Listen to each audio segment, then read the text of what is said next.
Yesu araje, mbese Yesu ubwaje arasanga warameshe ibishura. Abantu mwese muri guharanira no gusenga, nimuharanire kwegera igiti cy'ubugingo.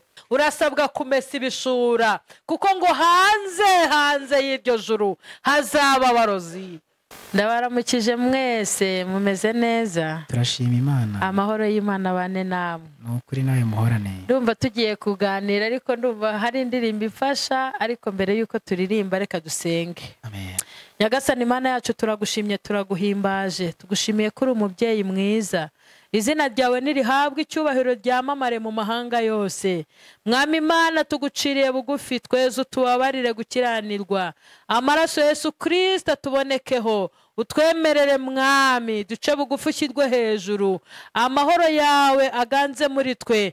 Mana, dushyigikire Uwiteka, kugira ngo ijambo ryawe rigere hafi na kure. Ngwino ubane natwe muri ibi byigisho, ukuboko kwiza kw'Imana kutugwe neza. Urakoze Mana, urakoze kudushyigikiye. Waratubwiye ngo nimukora ibyiza ntawe uzabarwanya. Urakoze kuri mu ruhande rwacu, mu izina rya Yesu Kristo umwami wacu. Amen. Amen, amen. Ndaje ngo tuganire ijambo ry'Imana, ariko hari indirimbo ifasha.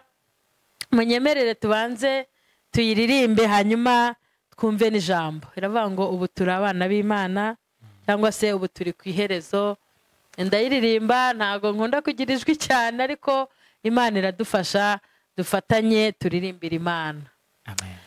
Ubu turi ku iherezo ryo muri ubu butayu, turimo gusiganirwa kwigira muri gakondo. Tuzabona za nshuti zimwe zari mu isi, nyuma zigacyura igihe zikajya muri gakondo. Ubu turi ku iherezo ryo muri ubu butayu, turimo gusiganirwa kwigira muri gakondo. Tuzabona za nshuti zimwe zari mu isi, nyuma zigacyura igihe zikajya muri gakondo. Aho heza, aho hera, ndifuza kuzagerayo. Ntaririmbana nabaho indirimbo zo kunesha. Aho hera, aho hera, ndifuza kuzagerayo. Ntaririmbana nabaho indirimbo zo kunesha. Bakundwa turabana b'Imana, ariko uko tuzasa ntikurerekanwa bene data. Icyakora kuri hafi, mumenye ibyabaye kuba kera, natwe bitugezeho. Umuri yatangiye umurimo, ni nayiza usohoza. Bakundwa turabana b'Imana, ariko uko tuzasa ntikurerekanwa bene data. Icyakora kuri hafi, mumenye ibyabaye kuba kera, natwe bitugezeho. Umuri yatangiye umurimo, ni nayiza usohoza. Aho hera, aho hera, ndifuza kuzagerayo. Ntaririmbana nabaho indirimbo zo kunesha. Aho hera, aho hera, aho hera, ndifuza kuzagerayo.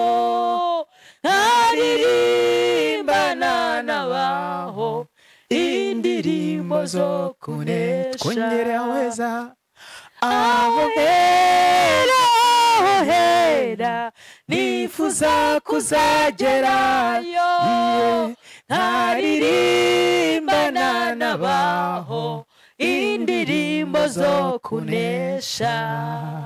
Bamwe muri abo banyamahirwe babaciye ibihanga, abandi barundwaho amabuye babateka mu mavuta.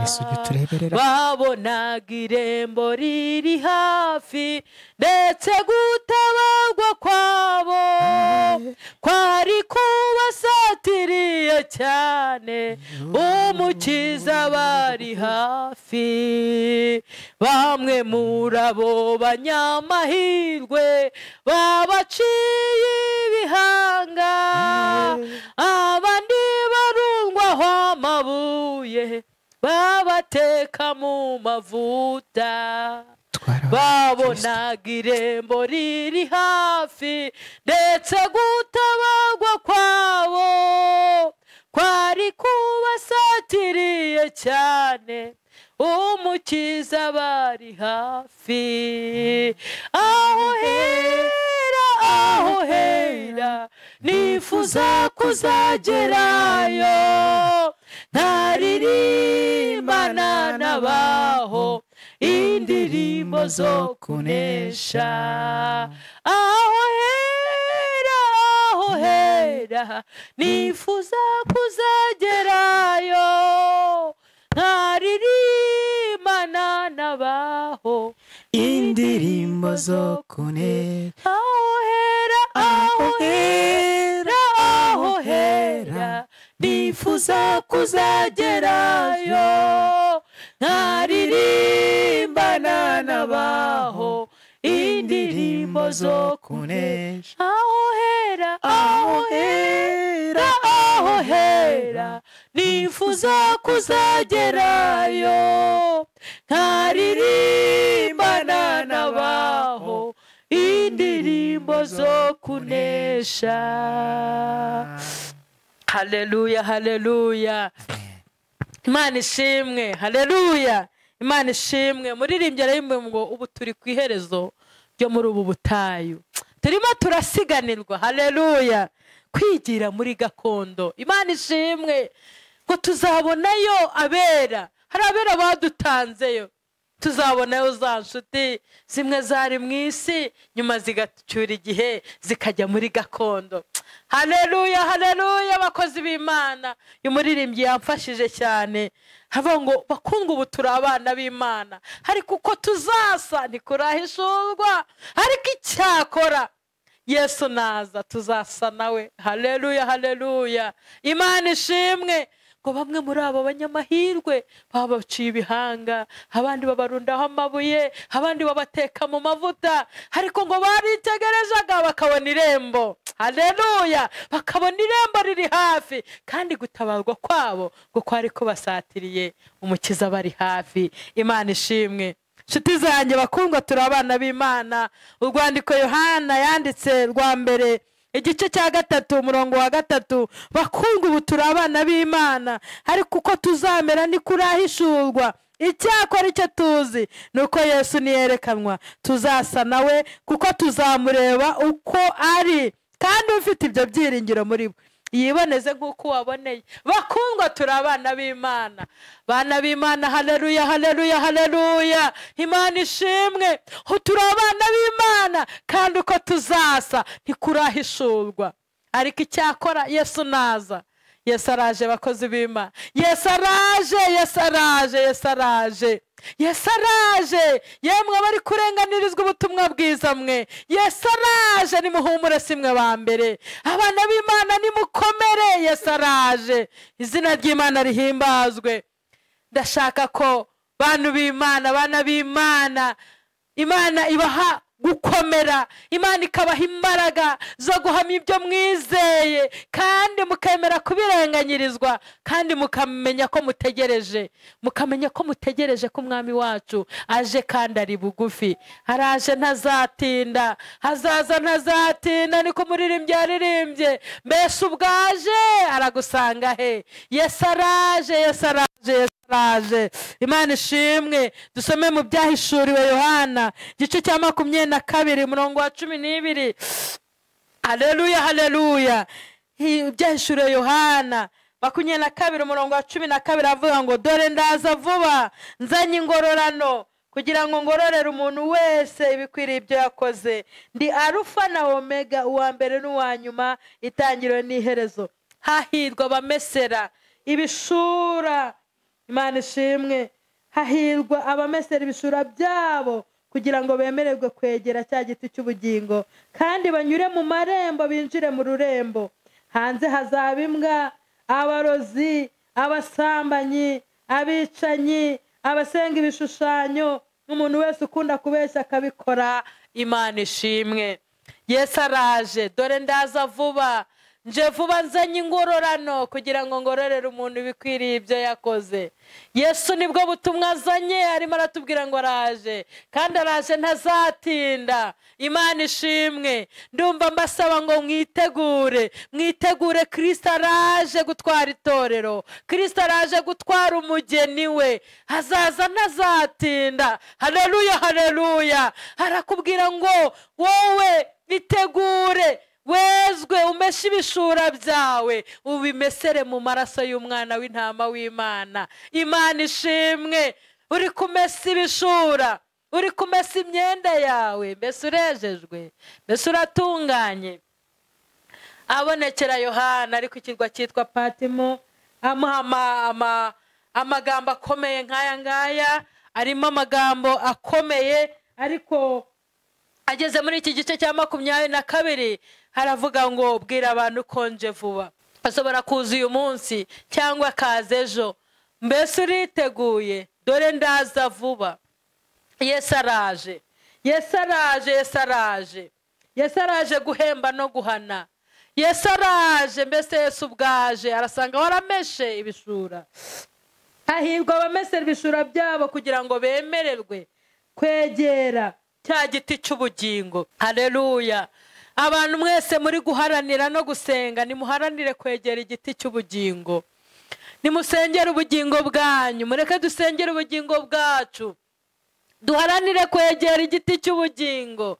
Igiti cy'ubugingo kirahari, igiti cy'ubugingo kirahari. Kandi kugira ngo iki giti ucyegere, urasabwa kumesa ibishura, kuko ngo hanze y'iryo juru hazaba abarozi, hazaba abasambanyi. Hanze hazaba abarozi, hazaba abasambanyi, hazaba abajura, hazaba abagome. Bashyiraho n'umuntu ukunda kubeshya yarangiza akabikora. Nshuti zanjye, reka mbabwire, Yesu araje aradusaba kumesa ibishura byacu, aradusaba kwezwa, aradusaba gutungana, aradusaba kubonera. Yesu araje, Yesu araje, araje guhemba ibyiza wakoze, arabiguhembera, kandi araje guhana inkozi z'ibibi. Mbese witeguye kuzaba mu rurembo? Witeguye kwegera iki giti cy'ubugingo? Ngo bamwe mu banyamahirwe babaciye ibihanga, abo ni ba Yohana. Yohana umubatiza nawe bamuciye igihanga. Abandi ngo babarunda b'amabuye, ba Stefano babateye amabuye. Ariko ngo Stefano agiye kureba, ngo bari kumutera amabuye, ngo abona ijuru rirakingutse, ngo abona umwana w'intama w'Imana, imbabazi ziza muri we, ahita busabira abamutera amabuye, arababwira ngo bababarire kuko batazi icyo bakora. Imana itugirire neza. Witeguye kurenganirizwa ubutumwa bwiza? Witeguye kurenganyirizwa agakiza? Witeguye kwegera uru rurembo? Haleluya, haleluya. Nyiri ururembo ari we Kristo aragutegereje. Nyiri ururembo aragutegereje, ni Kristo. Uramwiteguye? Urumva witeguye, uri maso? Imana itugirire neza. Hanze hari abarozi, hanze hari abagambana, hanze hari abantu bakunda kubeshya, kandi abantu ibyo byaha babigize nk'imikino. Umuntu akabeshya, wamubaza tugiye ati sinzi aho ngiye, wamubaza ati bimeze bite, timeze neza, kandi ararira. Umuntu ukunda kubeshya kandi akagira gute, akabikora. Hanze bazaba hari abo bantu. Ndagusabye, mesa ibishura byawe, mesa ibishura byawe. Ibishura se tubyita iki? Ni umutima wawe. Ibishura byawe ukeneye kwambara, ukambara imyenda yera. Jambo riratubwira ngo abo bazagendana nanjye bambaye imyenda yera, kuko nibo bibakwiriye. Imyenda ni iki? Iyo myenda ni imirimo y'abera. Imirimo y'abera izagenda ibaherekeje. Birasaba ngo imirimo yawe ibitunganye, imirimo yawe ibiboneye, kandi ntiwakora imirimo utarahawe akazi. Kugira ngo uba warahawe akazi, ni uko uba wariyandikishije mu bakijijwe, ni uko waba ubaye umwana w'Imana. Hanyuma umaze kuba umwana w'Imana uhabwa akazi. Akazi ni akahe? Ko gukora imirimo myiza, imirimo myiza yose uko ijambo ry'Imana ritubwira. Ugire neza. Haleluya, haleluya. Hari abantu bari gukora imirimo ariko batarabanje gukizwa, batarabanje gutungana. Ukaba mu idini ugatanga amaturo, ukaba mu idini, mbese idini rikwemera ku buryo ibikorwa byose babigukorera, ariko ugakora iyo mirimo yose utanditse mu gitabo cy'ubugingo. Nagira ngo ngusabe, banza wandikwe uba umwana w'Imana. Numara kuba umwana w'Imana, ukora imirimo myiza, imirimo yawe ibe myiza. Niko kumesa imyenda yawe, kuko imyenda y'abakiranutsi, iyo myenda ni imirimo. Haleluya. Kuko Yakobo yaravuze ngo, ayandika mu rwandiko rwa Yakobo ngo nyereka kwizera kwawe kutagira imirimo, ngo nanjye nkwereke kwizera kwanjye kugira iki? Gufatanije n'imirimo. Kwizera kutagira imirimo kuba gupfuye, n'imirimo itagira kwizera nayo irapfuye. Niyo mpamvu usabwa kugira ngo ube urangaje cyangwa warabanje kuba wiyandikishije mu bana b'Imana. Hanyuma numara kuba umwana, kandi kugira ngo wiyandikishe ni ukwemera ko uri umunyabyaha, ukakira Yesu nk'umwami n'umukiza, ukamwakira mu bugingo bwawe. Iyo umaze kumwemera, ukamwemera ko ari umukiza wawe, ugahamya mu bandi ko wamwemeye, iyo amaze kukujyamo rero, ubu utegetswe noneho kugaragaza wa wundi ukurimo, wa wundi waguhaye akazi. Ni iki agusaba gukora? Ni iyihe mirimo ugomba kugaragaza kugira ngo ugaragaze ko wakiriye Yesu nk'umwami n'umukiza? Icya mbere, ubuhamya bwawe aho utuye, ubuhamya bwawe aho ukorera, ubuhamya bwawe aho ugenda, nibwo bugaragaza iki kurimo. Hanyuma bwa buhamya bugakurikirwa n'imirimo myiza. Ijambo ry'Imana ritubwira ngo niba utazi kubana n'abandi mu mahoro, niba utazi kuba wakora imirimo myiza, ubwo urumva umbwira ngo ijuru rifite hehe? Ijuru zarijyamo ryari? Imana itugirire neza.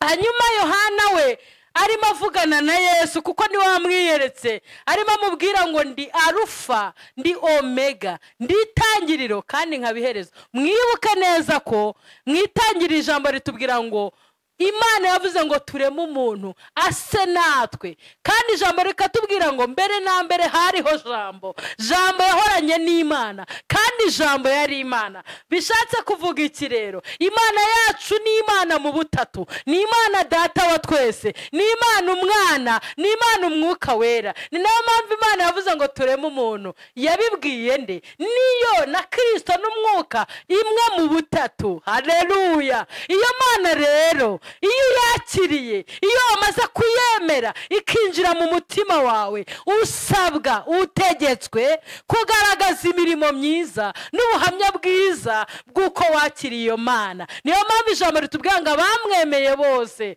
bakizera izina rye yabahaye ubushobozi. Imana ishimwe, Imana ishimwe. Natangiye mbabwira ngo Yesu araje, aje guhemba, aje no guhana. Ijambo rikatubwira ngo hanze hari abantu bazahaba, hazaba imbwa, hazaba abarozi. Ushobora kuvuga imbwa ukagira ngo ni izi ngizi, izi mbwa tworoye. Reka da, ushobora gukora imirimo ituma utaba umuntu w'umugabo. kandi ushobora no gukora imirimo iguhesha kuba umuntu w'umugabo nubwo uri umugore, nubwo uri umugore ariko ugakora ibintu by'abagabo, imirimo nyine. Iyo bavuze ngo wakoze nk'umuntu w'umugabo wakoze neza, Imana ishimwe, haleluya haleluya, Imana ihimbazwe. Iyo bavuze rero ngo hanze hazaba imbwa, ni abantu batabashije kugaragaza imbaraga zo kuba barabaye abagabo, kuko iyo dukijijwe tuba abagabo bo guhamya Yesu ko ari umwami. Ngo muri abagabo bo kumpamya uhereye i Yerusalemu ukageza ku mpera y'isi. Rero kubw'ijambo rivuga ngo muri abagabo bo guhamya, ni ukuvuga ngo hari noneho n'abazaba batari abagabo bazaba bari imbwa, niko Bibiliya bita. Abantu bagize mbese batabashije gusohoza inshingano zo gukiranuka, batabashije gusohoza inshingano zo kuba abagabo ngo bahamye Yesu ko ari umwami n'umukiza, ngo bavuge gukomera kw'Imana, hanyuma Imana bakayibera igihombo, Imana bakayibera nk'abana b'ibirara, bakagenda imirimo. Mbese baragiriwe icyizere cyo gutoranywa ariko bakabera Imana igihombo. Abo ngabo Bibiliya ishobora kubita imbwa. Ntago bavuze rero izi mbwa ziziruka, kuko bavuze abo bantu bahombeye Imana. Imana itugirire neza. Hanze hazaba imbwa, haba abarozi, haba abasambanyi, haba abakora ibizira, n'umuntu wese ukunda kubeshya akagira gute akabikora. Ariko haracyari ibyiringiro. Wowe unteze amatwi, wowe undeba, urabizi yuko muri ibyo byose ubarizwamo, cyangwa se kimwe cyangwa bibiri, ariko haracyariho amahirwe yo guca bugufi, haracyariho amahirwe yo kugaruka. Yesu ntaze ngo agusange uri muri abo bazaba hanze. Imana itugirire neza, ahubwo ngo hahirwa abamesera ibishura byabo kwegera iki giti cy'ubugingo. Haleluya haleluya, muze twegere iki giti cy'ubugingo, twumve icyo nyir'ubugingo atubwira, twumve icyo nyir'ururembo rwo mu ijuru ari kutubwira, kuko araje kandi ntazatinda. Ngo ubwo azaza azaduhemba, niko abaririmbyi baririmbye, ubwo azaza azaduhemba, kandi ingororano z'abihanganye zirahari. Mbese uriteguye? Mbese uri kumesa ibishura byawe? Mbese uraboneye? Imana idufashe, Imana itugirire neza. Ndumva mbifuriza kumesa ibishura byanyu, ndumva mbasaba kugira ngo mwezwe, mutungane, utegereze, kuko utazi ejo hawe. Erega Yesu nubwo ataza mu buryo bwa rusange ngo bose bahite bamubona, ntago uzi yuko ejo hawe utazi nuko bizaba bimeze, utazi uko bimeze.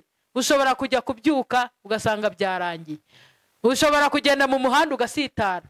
Umunsi umwe nigeze ngenda mu muhanda, hari umuntu wari undi imbere, ngiye kubona umuntu asitaraguye. Twajyaga mu isoko, abantu bamugezeho basanga byarangiye. Ubu ngubu umuntu yagira gutya, waba utwaye imodoka ntumenye uko ibintu bigenze, ukajya kubona ukabona ibintu birarangiye. Reka mbabwire, ese Yesu niba natinze, urupfu rwo ruratinze, kandi urupfu urabizi ko ari rwo rubirangiza.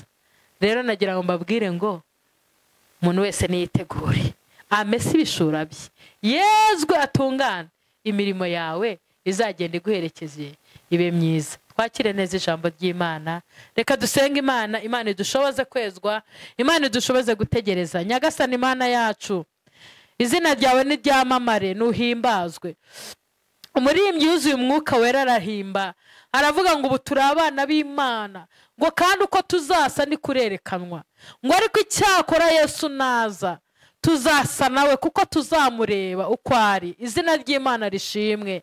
Arangiza avuga abanyamahirwe babandi babaciye ibihanga bakabarenganya, babarenganiriza ubutumwa bwiza, abo nabo barategereje, kandi abo nabo barindiriye kuzashyika mu bwami bw'Imana. Natwe abakiriho muri ubu buzima turisengeye Mana, kugira ngo uduhe kumesa ibishura byacu, uduhe kubonera Mana, uturinde kuzagaragara turi imbwa hanze, uturinde kuzagaragara turi abarozi, kuko hari abarozi baroga ubutamikano, hari abarozi baroga ubuhuherano, hari abarozi baroga abantu mu ijambo bakababwira ijambo bakababwira itari ukuri, hari abarozi baruga abandi babavuma, ibyo byose uturinde kubamo, uturinde kuba abasambanyi, uturinde kuba abajura, uturinde mwami kugwa muri ibyo byaha. Kandi abamaze kubigwamo hariho ibyiringiro by'uko wabagirira neza, hariho ibyiringiro ko wabakiza. Niyo mpamvu dusabye kumesa. Ndasenze ngo umuntu wese amese, umuntu wese umuhe kwezwa, umuntu wese umuhe gutungana, kugira ngo ubwo uzaza kandi ubwuje kandi udatinze, umuntu wese azakurebe. Urakoze Mana, abumvise ijambo ryawe bakomereza amaboko, ongera ubazamure, ongera ubahe kwirinda, ubahe gutegereza bihanganye, kuko niyo watinda urupfu ntirutinze. Urakoze Mana, umwuka wera nadushoboze kugira ngo tuzarangize urugendo amahoro. Tubisabye Imana dushima, twizeye mu izina rya Yesu Kristo umwami wacu, amen. Mugubwe neza, amahoro y'Imana abane namwe. Shalom.